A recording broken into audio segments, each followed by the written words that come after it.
tellement contente que tu me rejoignes pour l'épisode des sages-faire qui célèbre et encourage les femmes à avoir une influence dans les sphères de leur vie. Aujourd'hui, je vais t'encourager, alors qu'on démarre une nouvelle année, à nommer ton année. L'impact de nommer ton année est vraiment grand. Réalises-tu que cette nouvelle année qui commence est un cadeau? La réalité, c'est qu'on peut commencer une nouvelle année en étant blasée ou indifférente ou même en ayant des appréhensions. Alors, je ne sais pas dans quel état d'esprit tu es à l'idée de commencer une nouvelle année, mais je veux t'encourager à avoir la pensée la meilleure possible et saisir les opportunités qui vont s'offrir à toi. Peut-être que tu adores fêter la nouvelle année. Peut-être que c'est ce moment dans l'année où tu penses toutes ces bonnes résolutions. Mais cette année, laisse-moi te dire que c'est un cadeau. C'est Dieu, par sa grâce, qui nous offre une nouvelle année. Alors, je veux t'encourager à nommer cette nouvelle année, car cela va t'aider. Alors, tu pourrais te dire, oui, mais il n'y a rien de nouveau. J'ai le même travail, les mêmes frustrations, les mêmes difficultés financières, ces mêmes défis dans mes relations. Mais en fait, ça va être de regarder aux possibilités qu'offre cette année. Changer notre perspective, notre mentalité. Comme en fait, si tu penses à la pâte à modeler, c'est cette même pâte qui ne change pas, mais les possibilités, elles sont infimes de ce qu'on peut faire en fait avec. Donc d'abord, choisis un nom. C'est ce qui s'est produit avec un homme dans la Bible, Abraham. Dieu l'a nommé Abraham, ce qui signifie père. Et il s'est fait appeler père et après seulement, il en est devenu un, parce qu'il a fait confiance à Dieu. Son nom a changé avant même d'en avoir vu le fruit. Et il n'a pas regardé à ce que lui-même ne pouvait pas faire. Non, il a regardé à ce que Dieu pouvait faire. Alors, quel encouragement pour nous! Qu'est-ce qu'on regarde? Qu'est-ce que toi tu regardes? Est-ce qu'on voit toutes les raisons pour lesquelles cette année ne peut pas changer? Ou bien toutes les raisons pour lesquelles Dieu peut intervenir? Du coup, si tu penses à Abraham, il est devenu le père d'une multitude. Pense au nom que tu pourrais choisir pour nommer au mieux cette année. Réfléchis à ce que tu veux désespérément voir dans ta vie. Quelles sont ces choses où tu veux voir des changements tout au long de l'année et en fin d'année aussi? Alors voici quelques pistes. Si tu as un manque de confiance et que ça t'empêche de sortir de ta zone de confort, nomme cette année assurance.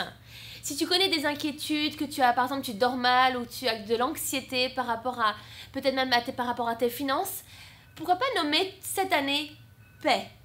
Si tu es quelqu'un qui est mal organisé et ça affecte aussi ton travail, que tu es souvent en retard et du coup tu n'atteins pas tes objectifs, nomme cette année discipline. Aussi encore, si tu as du mal à t'engager et que par conséquent les gens n'ont vraiment pas confiance en toi, nomme cette année fidélité. Ou peut-être c'est de vouloir cette année surmonter une addiction. Alors nomme cette année liberté. Ou ça peut être encore nommer cette année avec de la joie ou juste différents éléments, différentes façons de nommer cette année. Par exemple, pour moi, cette année, je la nomme cette année de fruits. Je veux que cette année porte du bon fruit.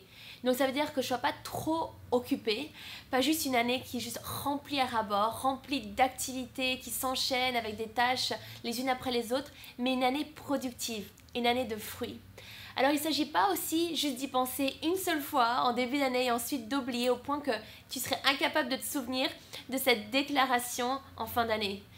Si tu réfléchis, quelles sont les choses que tu veux améliorer cette année?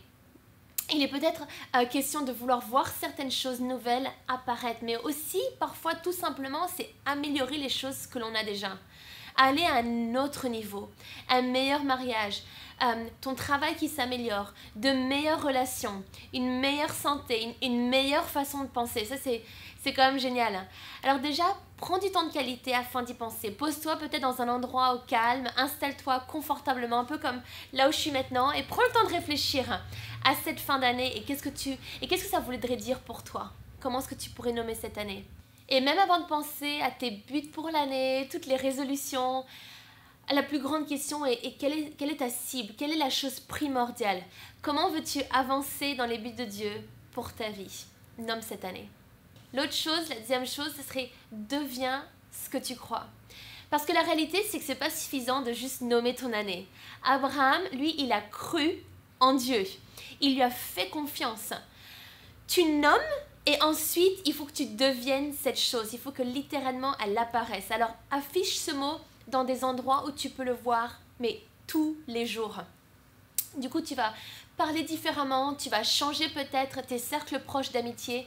Tu peux lire tous les versets sur le mot que tu as choisi, tu lis sur le sujet, tu médites dessus, tu changes ta routine, tu changes ta façon de penser. Tu verbalises aussi, ça c'est tellement important, ce que cette chose est pour toi. Et aussi tu te poses certaines questions comme, est-ce que ma façon de penser s'aligne avec ce que je sais de ce mot? Alors pour donner un exemple, avant de donner naissance à ma fille, j'étais en fait une maman avant de le devenir. Je faisais notamment attention à mon alimentation. Je lisais sur le fait d'être mère, ce que ça allait impacter, comment être cette maman, les besoins du bébé. Je mettais toutes les bonnes crèmes, etc. Donc les choses ont changé, mes habitudes ont changé avant même d'avoir ma fille dans les bras. Et on est d'accord que pour être bonne à quelque chose, cela va prendre de la pratique. On comprend notamment sport, non? On sait que il va falloir beaucoup de pratique pour exceller. Mais c'est la même chose avec notre but. Il faut qu'on s'exerce, qu'on s'applique. Donc comme j'ai déjà mentionné, je t'encourage à écrire ce mot à un endroit où tu vas le voir tous les jours. Tu proclames ce mot sur ton année tous les jours aussi. Fais attention à tes paroles négatives. Parce que c'est pas assez de ne rien dire de négatif. Il faut intentionnellement dire des choses positives. Et cela va affecter ta marche, ça va affecter tes choix. Il faut que tu mettes des actions en place, sinon ça restera juste une année comme la précédente. Ça, c'est l'horreur, ça. Demande-toi, comment est-ce que je veux que cette nouvelle année se termine? Qu'est-ce que je veux voir et célébrer afin de me dire que c'était la meilleure année?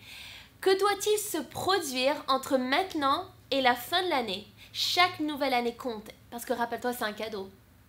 Alors la Bible nous dit qu'on ne peut pas plaire à Dieu sans foi. Alors cesse de regarder en arrière sur les années que tu penses avoir perdues, les années où rien s'est passé comme tu l'aurais souhaité, mais regarde en avant et à ce que Dieu a pour toi cette année. Abraham a eu confiance en Dieu et cela a plu à Dieu. Fais confiance à Dieu pour ce que tu déclares et deviens ce que tu crois. Je veux t'encourager à désirer vivre une année au-dessus de la moyenne.